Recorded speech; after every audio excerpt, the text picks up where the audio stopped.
Morning, lads. Aga natin sa trabaho pero may agad. Ayaw matanggal lang susi ko sa motor. So, baka nagkumido yung susian. Kasi diba, nagpa-carwash tayo kagabi. So, baka nabasa. At nagkaroon na kumido. So, pabili tayo agad dito. Aga-aga. 200 plus agad. Try natin sa motor.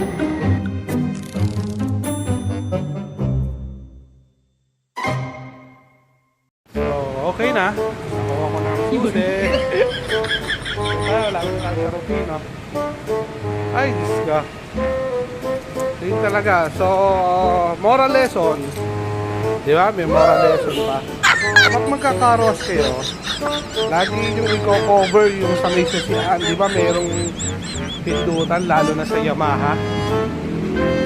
Ipindutin mo para makover mo yung susian. So, kapag naglinis kayo ng motor, make sure na lagi nyong i-cover yon. Kasi pinasok ng tubig yon, the following day sure ko kakalawangin. So, for now, nakuha natin yung susi. So, ito, malapit tayo sa office. Pasok na tayo. Bye-bye sa inyo, mga lods.